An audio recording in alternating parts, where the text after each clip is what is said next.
Hi Jenny, how's it going? Hi. Hi. It's going good. How are you? Good, good, great. Today we're going to talk about Boyle's gas law. I know you emailed me regarding you had some problems in class, and so we're going to go ahead and add that to our session today.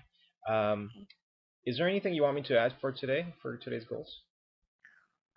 Not right now. I just have some problems with Boyle's Law just for today. Perfect. Okay, so let's get started. Can you go ahead and tell me something you already know about Boyle's gas laws? Um, well, I get confused when I get home. Like I can't really figure out what to plug in, and how to really do the calculations. Like in class, I understand it, but then I get home and the numbers kind of get jumbled in my head. What I do know is that like when the volume decreases, the pressure increases. But aside from that, I can't really comprehend it. So I need help after that point. Excellent. That's actually a very common problem most students have. So I'm be glad to go ahead and explain that concept for you. And so what I did is I uploaded a couple of problems for today where we're Okay. going to go ahead and work one of the problems step by step. So please, if you want me to add anything else to today's agenda, let me know. So is there anything you want me to go ahead and add in or? I just want to focus on the gas laws for today. Sure. Okay, great. Let's get started then. Okay. So here's a sample problem. I'm going to go ahead and read that for you. So a sample of chlorine gas occupies a volume of 946 ml at a pressure of 726 millimeters of mercury. What is the pressure of the gas in millimeters of mercury if the volume is reduced at constant temperature to 154 ml? Okay, so this is actually a very standard problem for Boyle's equation. You will probably get this a lot in your classes and also in any of the textbooks. So go ahead and start labeling these numbers. So go ahead and underline all the numbers that you see in this problem. Okay. All the numbers. Sure. Okay. Um, You can use the highlighter. Okay, great. 946, 726, and 154. Excellent. Okay, so how to solve these problems are fairly, three steps. And what I usually tell students is if you follow these three steps, you're going to be very successful in deciphering these problems. So let's go yeah. ahead and start assigning a variable to these numbers. Now, you've already highlighted those numbers, so the question now becomes is what do those numbers mean? So in step one, let's go ahead and assign a variable to each of those numbers. So what do Okay. you think 946 ml would represent? That would represent um, V, Yeah, exactly. Very good. So V1. 946 would be V1. Go ahead and write that in. Okay. 46. Okay. Perfect. That's going to stand for volume for first volume for our Boyle's equation. So that's going to be on our left side. Let's go ahead and Okay. run through the next number, 726. What do you think that number would So, represent? it says at a pressure of 726, so that would be P1. Correct. So 726 will be V1. So go ahead and write that in. P1. Okay. Okay. Perfect. All right, now we already got the left-hand side of the equation complete. Now let's go ahead and write the right-hand side for the variable. So let's go ahead and find what P2 and V2 are. Okay. Well, they're asking us for the pressure of the gas. Um, so that would be P2 is an unknown. Very good. Okay. And then volume is reduced at constant temperature to 154. So V2 would be 154. Excellent. Okay. Okay, so we got the first step down.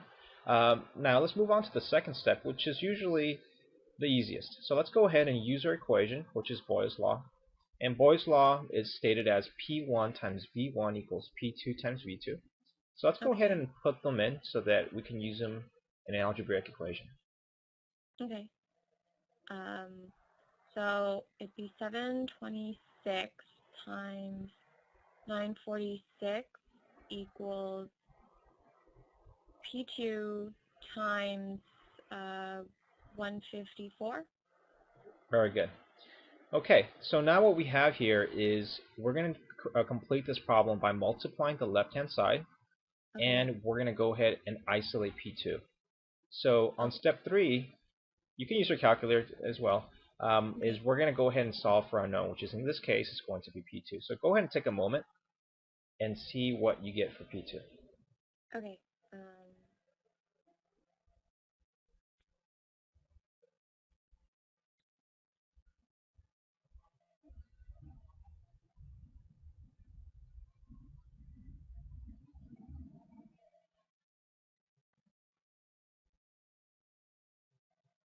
Great. So what you did right here on the left was you multiplied 726 times 946, which gives you 686,796.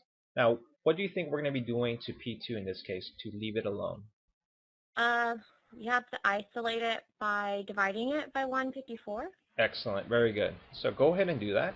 Divide both sides by 154. And we're going to get our final answer for P2 here. Okay. Should I round up to the next, like the decimals or whole number? Sure, just go ahead and round up for the whole number for now.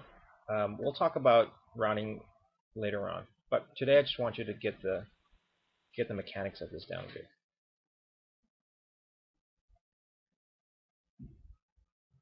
Excellent. So our answer here should be 4,460. So Jenny, Okay. can you tell me what units should this P2 be in this Oh, case?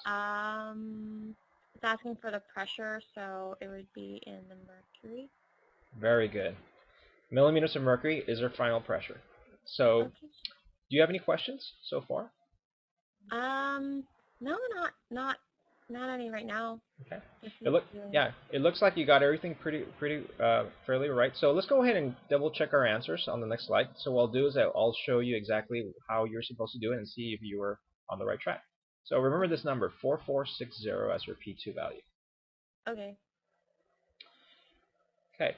So the first step again was to take a look at Boyle's law, and Boyle's law basically states that pressure and volume are inversely proportional. So as you stated earlier, pressure decreases as volume Mhm. increases, and as volume increases, pressure also decreases. So you can kind of make that kind of conceptual link towards Mhm. Boyle's law, illustrated by this equation. We stated that the P1 is 726 millimeters of mercury, which is the first pressure, and our volume is 946 ml. Now remember that pressure and volume do have both different units, and pressure is Mhm. expressed as millimeters of mercury. We were trying to solve for P2 in this case, which is our unknown, which you stated earlier, correct? Mhm. And then our volume was 154 milliliters. So the question now becomes is, how do we solve this algebraically? We're going to go ahead and solve P2 is by using our Boyle's law equation, isolating P2 by multiplying P1 times V1 and dividing that by V2. Mhm. And we're going to go ahead and plug those numbers in, which you did.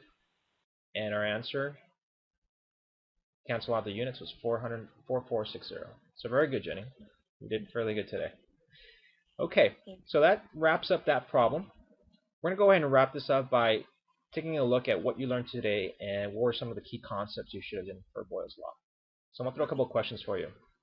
Number one, what does P stand for? So go ahead and write that in. Okay. Um, Stands for pressure. Perfect. And what does V stand for?